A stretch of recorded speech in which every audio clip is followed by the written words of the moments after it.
Yeah.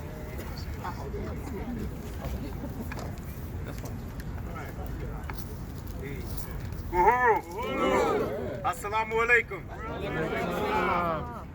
I salute our chairman here and each and every one of y'all, the Black is Black Coalition.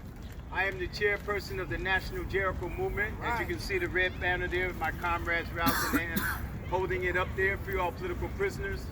I'm formerly a member of the Black Panther Party, and I represent the legacy, the powerful legacy of the Black Liberation Army. Right on. All power to the people. I want to explain something that may have been explained in different ways here this morning before we took the march here. That's very, very important.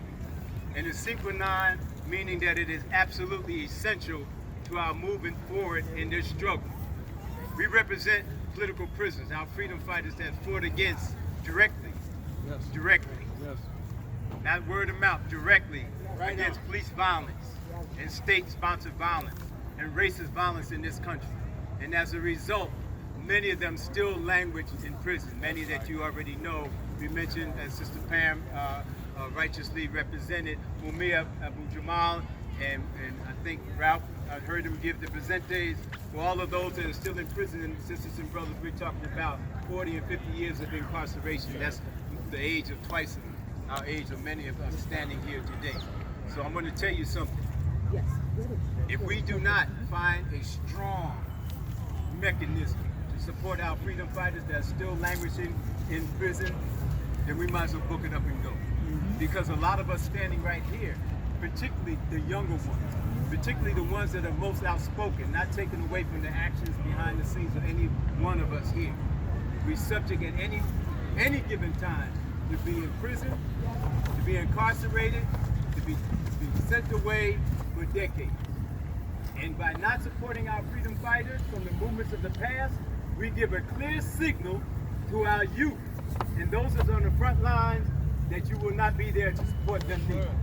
Right. So all the powerful talk that we can do, if we don't have the mechanism built within each and every one of our organizations to at least acknowledge, represent, and announce their names so that their legacy does not be forgetting, then we're being extremely, and I say this with all due respect, extremely hypocritical. Right on. My son there, he's 16. We got other brothers and sisters on the front line. As they say, these are the warriors coming up. That's right. Abdulmumit is a warrior coming up. We're coming up, and we will be on the front line. Okay. We have to be on the front line.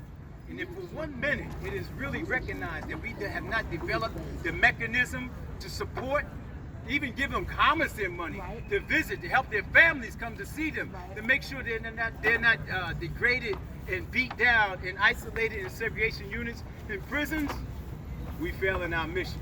We're not even looking ahead of what we're up against. And this joker over here, we're not taking this serious. The people that our chairman led us down this walk, that seen us with our banners and us, they take us serious. You want to make sure that we take ourselves serious too. Right on. So I say that with all due respect and love to each and every one of you. All power to the people. All power to the people.